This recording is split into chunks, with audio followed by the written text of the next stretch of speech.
तो देखते हैं कि द्विवेदी युग में जो निबंध का विकास हुआ वह किस रूप में हुआ। द्विवेदी युगीन 20वीं शताब्दी के प्रथम 20-25 वर्ष द्विवेदी युग के माने जाते हैं और इस काल के, इस युग के जो प्रमुख और महत लेखक हैं वे महावीर प्रसाद द्विवेदी हैं, जिनके नाम पर इसका नाम द्विवेदी युग पड़ा। द्विवेदी जी ने हिंदी भाषा के परिमार्जन में अपना प्रमुख योगदान दिया और हिंदी को जो भारतेंदु युग में अपने शैशव काल में थी, अपने प्रारंभिक काल में थी, जिसके अंदर ब्रज का भी प्रयोग हो रहा था और अनेक जो लोक देशी भाषाएं थी वो भी हिंदी के अंदर अपने शब्दों को ला रही थी, लेकिन उन सब का परिमार्जन करके महावीर प्रसाद द्विवेदी ने संस्कृत निष्ठ या हिंदी के एक पूरे गौरवमय स्वरूप को स्थापित किया और उन्होंने अपनी पत्रिका सरस्वती पत्रिका जो थी उसके माध्यम से उन्होंने बहुत सारे लेखों को, बहुत सारे निबंधों को उसके अंदर प्रकाशित किया। इस युग में निबंध रचना जारी रही, किंतु पिछले युग की तुलना में थोड़ी कम हुई, क्योंकि भाषा पर विशेष ध्यान देने के कारण इसमें लेखन कम हुआ संभवतः। इस युग में गोविंद नारायण मिश्र ने अलंकृत शैली का अतिवादी रूप अपने निबंधों के अंदर प्रस्तुत किया। यह शैली नितांत एक बनावटी और पूर्णतः चमत्कारी थी। जब व्यक्ति लिखता है और शैली पर ध्यान चला जाता है तो उसका भाव रूप थोड़ा सा कम हो जाता है, और यही स्थिति इनके गोविंद नारायण मिश्र के निबंधों के अंदर भी रही। उनकी शैली का किसी ने अनुकरण नहीं किया और इनके पश्चात सरदार पूरण सिंह जो थे उन्होंने भी 3-4 निबंध ही लिखे और उन्हें पर्याप्त प्रसिद्धि भी उन निबंधों से ही मिली। उनका सबसे प्रमुख निबंध है मजदूर और प्रेम। इस निबंध में उन्होंने हिंदी के अच्छे स्वरूप को तो लिखा ही है, लेकिन मानवीय संबंधों को भी इसके अंदर व्यक्त किया है। पूरण सिंह के निबंध भावात्मक निबंधों के सुंदर उदाहरण हैं। इनके पश्चात हम इनके इस काल में हम देख सकते हैं माधव प्रसाद मिश्र ने अच्छे भावात्मक निबंध लिखे हैं और उनके निबंधों को भी हिंदी की जो श्रेष्ठ स्वरूप प्रदान करने के अंतर्गत महाद्विवेदी जी ने उनको निखारा और अच्छी हिंदी के रूप में इनके निबंध सामने आए। द्विवेदी जी ने कुछ व्यंग्यात्मक और भावात्मक निबंध लिखे हैं, किंतु मुख्यतः उनके निबंध विवरणात्मक हैं, जिनका उद्देश्य सूचना प्रदान करना है। ये हम उनके निबंधों को देखकर कह सकते हैं। और इनके पश्चात हम देखते हैं श्री चंद्र शर्मा गुलेरी जी, जिनकी कहानी उसने कहा था बहुत ही प्रसिद्ध हुई।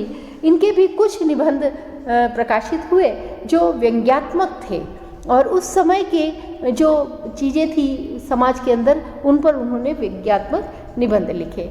पद्म सिंह शर्मा के निबंधों में भी व्यंग्यात्मकता अधिक दिखाई देती है, लेकिन इनकी भाषा पर इनकी वैयक्तिकता बहुत अच्छे तरीके से, बहुत प्रभावी तरीके से हमें दिखाई देती है और वो एक छाप भी छोड़ती है। तो इस प्रकार से इस द्विवेदी युगीन जो निबंध थे और निबंधकार थे, उनके निबंधों के अंदर भाषा के परिमार्जन को सर्व ज़्यादा ध्यान दिया और इसी के कारण इसमें थोड़ी सी कम निबंधों की रचना हुई इस काल में। और निबंध जो है वो है तो सही, लेकिन पूर्ण परिपक्वता के साथ निबंध इस समय के अंदर हमारे सामने नहीं आए। द्विवेदी युग के निबंधों में सामान्य रूप से जिंदादिली का स्थान गंभीरता ने ले लिया। भारतेंदु युग के निबंध का विषय जीवन है, इस युग के निबंध का विषय ज्ञान है। भारतेंदु युग के निबंध वार्तालाप है, इस युग के निबंधों में विषय स्पष्ट और स्वरूप विवेचनात्मक दिखाई देता है। भारतेंदु युग के निबंध चिंतन के स्थान पर युग के निबंधकारों में चिंतन कम और विचार संयम के दर्शन हमें अधिक होते हैं। तो ये प्रमुख विशेषताएं हम द्विवेदी काल के निबंधों के अंतर्गत देख सकते हैं। अगला जो हमने चरण लेना है वह है शुक्ल युग।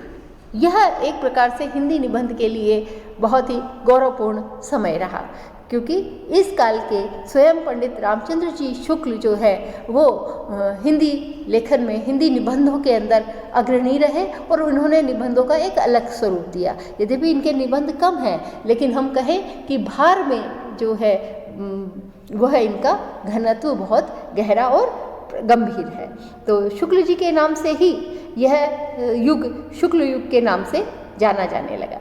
द्विवेदी युग के बाद के निबंधकारों में सबसे प्रमुख जो थे अंत के अंदर, द्विवेदी काल के अंतिम समय के अंदर शुक्ल जी सक्रिय हो चुके थे और शुक्ल जी के निबंधों की संख्या कम ही है। उनके आलोचनात्मक निबंधों में विचार की गंभीरता काफ़ी है। निबंध की जो आत्मीयता या स्वच्छंदता के दर्शन हमें होते हैं वह इनके काव्य के अंदर, इनके निबंधों में हमें दिखाई देते हैं। मनोविकार संबंधी उनके निबंध अधिक सरल और उत्तम है, ये श्रेष्ठ है। मनोविकार से संबंधित निबंध में पूरा तात्विक विवेचन हमें दिखाई देता है और इसी से शुक्ल जी को निबंधों के क्षेत्र में मैं समझती हूँ अधिक सफलता मिली। इन रचनाओं में विचार के साथ साथ व्यंग्य के छींटे भी है और प्राकृतिक भाव का प्रधान चित्रण भी है। शुक्ल जी भारतीय प्रकृति के प्रेमी थे और उन्होंने स्थान स्थान पर अपना सुंदर वर्णन करके मुग्ध भी किया है। स्थान कहीं कहीं व्यंग्य और व्यंग्य के साथ विनोद भी उनके निबंधों में हमें दिखाई देता है। तो जब हम गंभीरता से इनके निबंधों को पढ़ते हैं, देखो विद्यार्थियों, अक्सर हम ऐसा करते हैं कि शुक्ल जी के जो निबंध हैं वो पहले या दूसरे पैराग्राफ में देखते ही हम सोचते आ रही है तो हमको समझ में नहीं आ रहा है। लेकिन शुक्ल जी के निबंधों को हमें अवश्य पढ़ना होगा, क्योंकि इनके अंदर जो भाषाई कौशल और जो विषय की गंभीरता है वो हम बहुत अच्छी तरीके से देख सकते हैं। हिंदी के जो प्रमुख लेखकों के अंदर है वो रामचंद्र शुक्ल का स्थान रहता है और उन्होंने निबंध में अपना विशिष्ट स्थान बनाया है। चाहे वो साहित्यिक निबंध हो, चाहे वो हम कहें मनोविकारों के ऊपर जो लिखे गए निबंध हैं या गंभीर विवेचनात्मक निबंध है, उनका अपना ही स्थान है। इनके पश्चात हम दूसरे निबंध के कार के रूप में देखते हैं तो बाबू गुलाब राय जो थे वो भी अच्छे निबंध लेखक रहे। उन्होंने गंभीर आलोचनात्मक लेखों के साथ हास्य व्यंग्य प्रधान निबंध भी लिखे हैं। डॉक्टर रघुवीर सिंह ने ऐतिहासिक स्थलों को आधार बनाकर सुंदर भावनात्मक निबंध लिखे हैं और उन्होंने भावनात्मक निबंधों के अंतर्गत मनुष्य के मन को छूने जैसा प्रयत्न किया है। गुलाब राय जो थे उन्होंने द्विवेदी युग में ही निबंध रचना प्रारंभ कर दी थी, किंतु उनकी महत्वपूर्ण रचना शुक्ल युग में ही सामने आई, मेरी असफलताएं। ये उनका एक संकलन है जो निजी जीवन से संबंधित निबंध इसमें संकलित है। इन निबंधों में हास्य व्यंग्य और शब्द क्रीड़ा का प्रधानता है ना, ये हमें दिखाई देता है। बिहार के लेखक शिव पूजन सहाय ने भी अच्छे निबंध अपने इस के अंतर्गत लिखे हैं। तो उनकी शैली में दो रूप है, जैसे दीर्घ समासांत पदावली, लंबे लंबे समासिक शब्द उन्होंने लिखे और साधारण व्यवहारिक रूप भी हमें उनके उसमें दिखाई देता है। शुक्ल जी के बाद के निबंधकारों में आचार्य हजारी प्रसाद द्विवेदी का नाम सबसे अधिक महत्वपूर्ण है। निबंध की सजीवता, रोचकता और आत्मीयता का उन्होंने पूरी तरह से अपने निबंधों में व्यक्त किया है। अशोक के फूल उनके निबंधों का पहला संग्रह है। इसके पश्चात कल्पलता, कुटज आदि उनके निबंध संग्रह प्रकाशित हुए हैं। द्विवेदी जी भारतीय साहित्य और संस्कृति के पंडित हैं, किंतु उनका पांडित्य निबंधों में अत्यंत सहज रूप में प्रकट हुआ है। उन्होंने आधुनिक समस्याओं को सांस्कृतिक परंपरा के प्रकाश में जांचा है। उनकी भाषा में तत्सम शब्द है, किंतु उनमें सहज प्रचलित शब्दों की प्रधानता हमें दिखाई देती है। डॉक्टर रघुवीर हिंदी के भावात्मक निबंध जो हैं उनके अंदर उनका अपना स्थान है। उन्होंने अच्छे निबंध लिखे हैं। उन्होंने मुगल कालीन ऐतिहासिक अवशेषों पर सुंदर भावनात्मक निबंध लिखे हैं। इसी प्रकार सियाराम शरण के भी कुछ निबंध आए जिनमें झूठा सच में उनके जो संग्रह है उसमें अच्छे निबंध संकलित है। राहुल संस्कृत्यायन अंतर्राष्ट्रीय जो है ख्याति प्राप्त विद्वान थे और तुम्हारी कसम और दिमागी गुलामी में संकलित उनके जो निबंध हैं वो ओजपूर्ण शैली में और रूढ़ि तथा अंधविश्वासों का खंडन करते हुए लिखे गए निबंध है। राहुल संस्कृत्यायन हमारी भारतीय परंपरा के की औरयुक्त भाषा के द्वारा अपने निबंधों को समाज को देते हैं और उसके अंदर उन्होंने बहुत सुंदर निबंधों की रचना की है।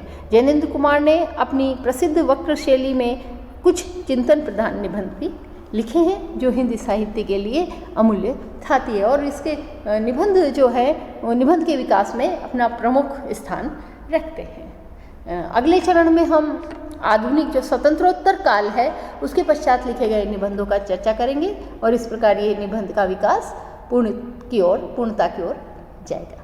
धन्यवाद।